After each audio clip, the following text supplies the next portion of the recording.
pesan-pesan moral. Mungkin hari ini moral yang diangkat tentang menjaga kondisi air yang bersih. Mungkin ini kan produksi orang Jawa, di sana sudah susah mencari air. Kalau depan kita mungkin pesan moralnya dari yang lain.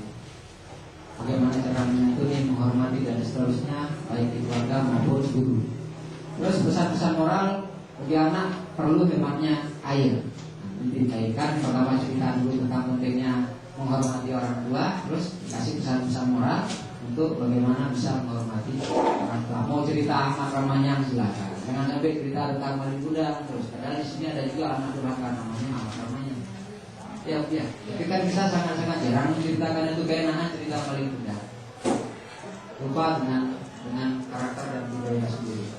Nah, terus berdoa pula. Ibu bisa bayangkan masa belajar yang seperti ini, 1 hari 7 pelajaran sekali dibahas, sekali jalan habis. Sementara sekarang kan tidak begitu. Ayo nak simpan buku IPS-nya, ayo sekarang keluarkan buku matematikanya. Mabuk kita semua, termasuk saya. Itu di SMA benar. Ganti pelajaran kan sebenarnya harus ganti guru. Itu kan tidak diganti-ganti. Kalau kelas 2 kan tidak diganti-ganti. Ngapain harus ganti buku? Ya, buku wajib diganti supaya tidak menjadi buku yang gaduh-gaduh semua pelajaran di seluruh. Nah, sekarang bagaimana cara mensiasati apa yang kita pelajari ini bisa dibawa pulang ke sekolah dan kita terapkan? Seperti tadi saya katakan, mungkin karena tematis belum full terjadi di Aceh, termasuk di Aceh Barat, mungkin kita jembataninya dengan roster. Mungkin hari Senin kita belajarnya 3 mata pelajaran. Jadi 3 mata pelajaran itu saja yang dibuat untuk sekali jalan. Tidak mesti 7-7. Pada hakikatnya harus semuanya 7. Cuman karena memang belum full tematisnya di sekolah, supaya tidak saling menyalahkan, bapak menyalahkan kepala sekolah, sekolah menyalahkan bapak. Jadi kita ambil di tengahnya, roster hari Senin itu apa? RTP-nya dibuat berdasarkan sekali jalan juga seperti ini. Bagaimana cara membuatnya? Besok kita buat. Dan ibu sudah tahu dulu. Inilah yang seharusnya bapak ibu buat di kelas 1 sampai dengan kelas 3. Kalau seandainya bapak ngajar di kelas 4, kelas 5, kelas 6, maka benar RPP yang selama ini kita gunakan berdasarkan mata pelajaran. Nah, kita kembali silabus sekarang. Ada pertanyaan Bu untuk tematis ini? Ada?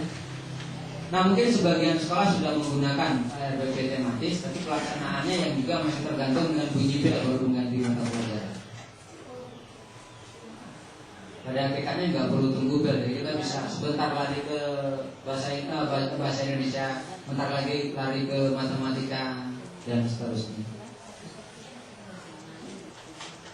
Sampai Bu, karena memang belum membudaya, belum kita coba. Apa nggak ada waktu istirahat, Pak? Ada, kan 5 jam kan ada istirahatnya. Contohnya seperti ini loh Pak. Ini kan nggak dikasih nampak istirahat di sini Pak ya. Bapak lihat ya. Contohnya ketika kita sampai di sini Pak, sampai di sini, ya sampai di sini, kan keluar memangnya sudah keluar, nanti begitu masuk kita langsung masuk ke sini. Paham maksud saya? Jadi nggak usah open lagi untuk ganti mata pelajaran. Contohnya Bapak sedang mengajar, tiba-tiba baru siap mengajar di sini, sudah keluar main-main. Ya sudah keluar, masuk ganti, masuk kita ke kegiatan berikutnya. Nggak perlu seperti budaya yang selama ini berkembang untuk mengganti mata pelajaran. Kira-kira seperti itu Pak. Ini untuk mensiasati. Kenapa? Karena yang kita pelajari belum diadopsi secara full di sekolah. Tapi kalau nantinya betul-betul KTSP itu sudah berjalan, nuansanya akan seperti ini. Ibu tidak lagi diberikan roster untuk kelas 1, kelas 2, kelas 3. Setiap hari makanan ibu 7 mata pelajaran. Luar biasa. Ya luar biasa. Saya sebelumnya 1 mata pelajaran dia 1 hari 5 buku. Ibu 7 setiap harinya. Hari ini 7, Selasa 7, Rabu 7, 1 minggu itu saja di bulan.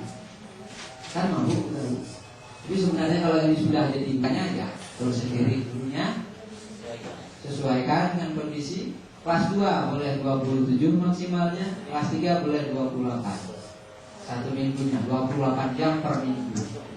Bagi sendiri. Ini kan kita salah. SD